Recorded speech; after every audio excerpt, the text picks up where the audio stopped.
Ada juga beberapa orang yang kalau misalnya kita interaksi sama dia, malah kita bikin capek gitu kita.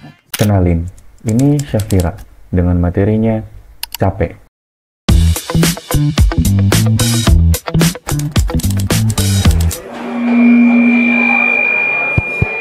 Oke, pagi teman-teman.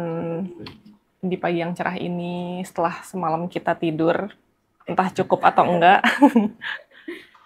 pernah nggak sih kalian ngerasa kayak udah tidur cukup, tapi pas bangun tuh masih ngerasa capek?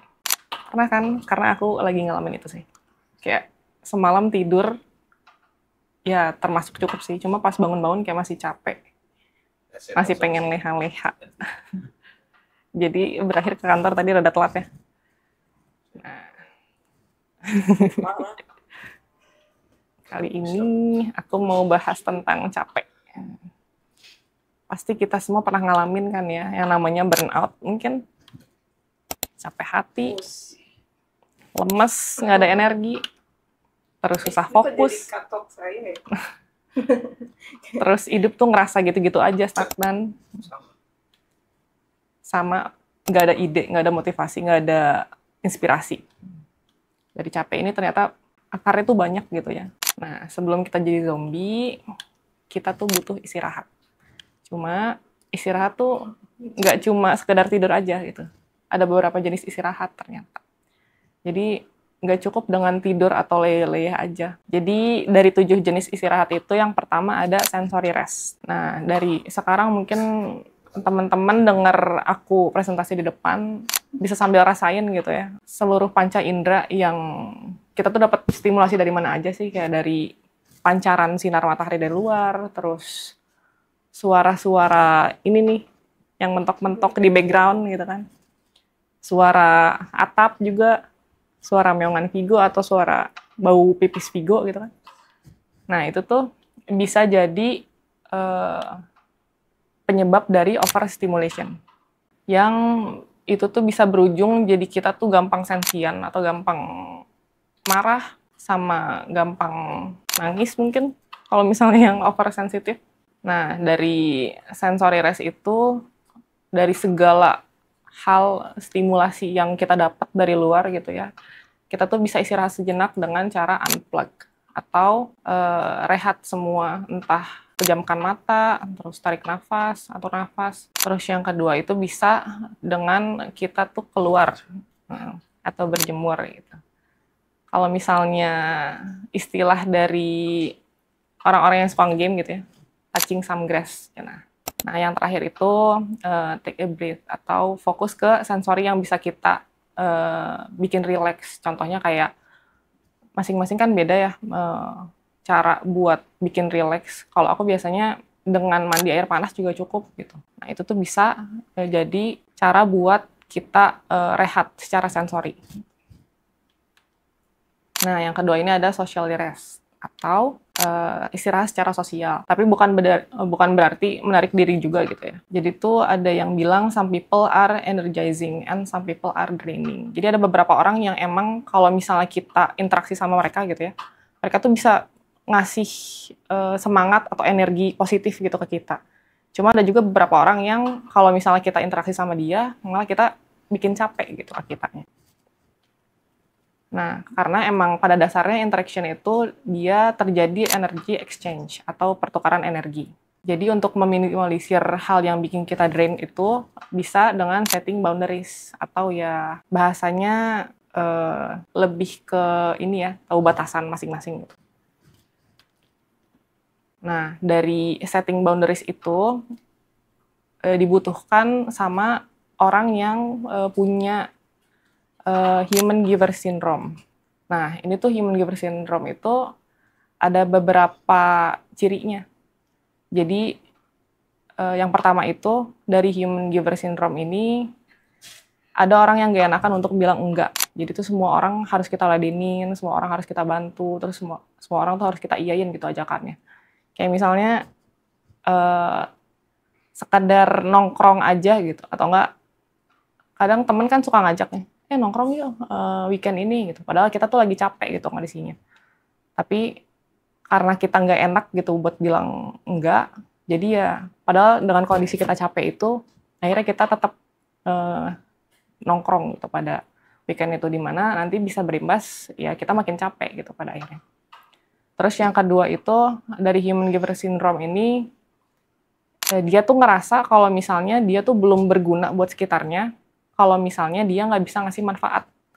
Jadi dia tuh baru ngerasa berteman sama orang tuh kalau dia bisa ngasih manfaat gitu ke orang itu. Padahal kan ya nggak selalu harus kayak gitu ya. Nah yang ketiga ini, dia tuh ngerasa diinginkan, maksudnya dia ngerasa dibutuhkan sama sekitarnya, tapi in a bad way. Jadi kayak kalau misalnya nggak ada kita tuh semuanya kacau, jadi malah kayak banyak orang yang bergantung sama kita. Dengan maksud orang itu ya nggak selalu baik gitu. Nah yang terakhir ini, dia tuh ngerasa sepi padahal di ruang yang rame. Jadi ngerasa banyak kenal orang tapi masih sering ngerasa hampa. Nah itu tuh beberapa ciri dari human giver syndrome. Solusinya itu, jadi untuk kita istirahat secara socially ini, seenggaknya kita tuh punya seseorang yang bisa bikin kita jadi apa adanya. Ya maksudnya nggak perlu pasang topeng gitu ya istilahnya.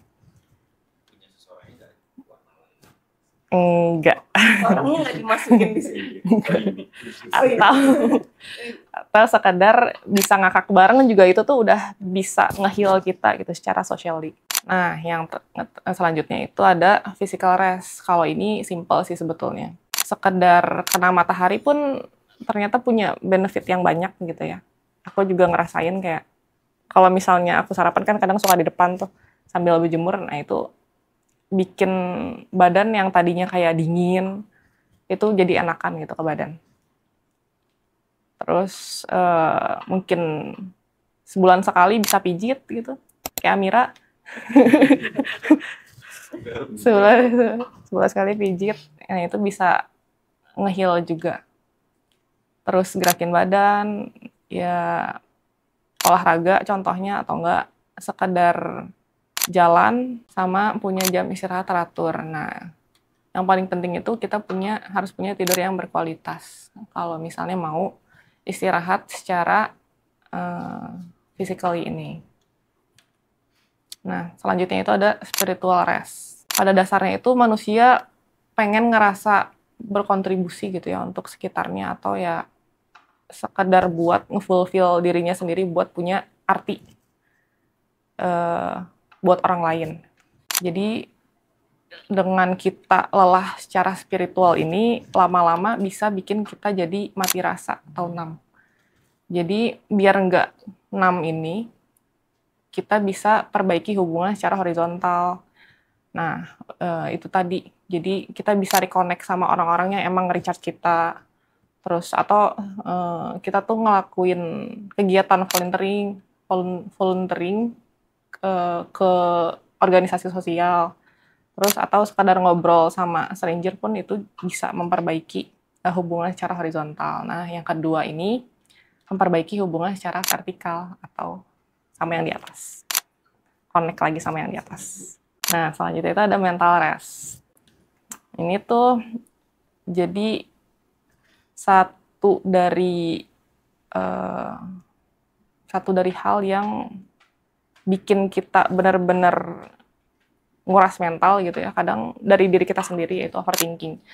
Jadi nggak kerasa kalau misalnya kita banyak mikirin sesuatu yang ya sebenarnya nggak perlu dipikirin juga gitu, nggak perlu terlalu dipikirin, itu tuh bisa negatively impact mental and physical health. Jadi itu tuh cirinya, dia tuh terlalu banyak mikirin masa lalu, terus terlalu khawatir sama masa depan. Nah itu tuh bisa leading to mental exhaustion, atau ya bisa capek mental gitu ya, bisa capek hati. Nah cara dari nge-heal overthinking tadi itu kita bisa recharge. Yang pertama itu kita bisa main ya, sekadar main aja gitu, nggak harus menang, yang penting ya kita enjoy main itu. Kira itu karena say no, main itu utama. Main. Dengan main. Terus yang kedua, nah itu kita belajar buat bilang enggak gitu. Kalau misalnya emang kita lagi ngerasa capek dan butuh istirahat, butuh sendiri, ya udah. Jadi dari kita keseringan bilang iya pun dari hal yang sebenarnya kita nggak mau banget gitu ya, banyak konsekuensinya gitu. Itu tuh kan dengan kita bilang iya ke orang lain itu, ya itu ngabisin tenaga kita, terus waktu, pikiran, sama energi gitu buat komit ke hal tersebut. Nah, selanjutnya itu ada creative rest. Nah, semua profesi itu pakai dan butuh energi kreatif ini. Nah, termasuk kita sekarang juga kan perlu banyak ide gitu kan buat ngedesain. Jadi solusinya itu ya ambillah cuti. Take a day off. Manfaatkanlah hari cuti itu, hari istirahat itu ya, nggak harus cuti sih sebenarnya, kayak kalau misalnya weekend pun ya bisa dimanfaatin. Weekday pun boleh. Ya, weekday pun boleh.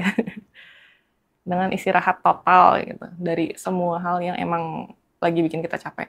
Dan yang terakhir ini ada emotional rest. Kita tuh bisa milih buat ngebenerin emotional rest ini ya, buat ngelakuin emotional rest ini, kita bisa bagi jadi dua. Yang pertama itu, kita tuh dari orang yang sebelumnya aku sebut, ada orang yang recharge, yang energizing, sama orang yang draining. Nah, itu kita bisa memilah gitu, emotional inventory, bisa memilah orang-orang yang emang ngedraining kita tuh siapa aja. Nah, itu kita komunikasi seperlunya aja sama orang-orang itu tuh. Nah, yang terakhir, exercise, olahraga sih. Ini penting banget buat aku gitu. Karena, ya itu dia, dengan 2 bulan, 3 bulan ini aku ngerasa perbedaannya yang sangat signifikan sih. Jangan lupa istirahat. Sekian dari saya, terima kasih. Assalamualaikum warahmatullahi wabarakatuh.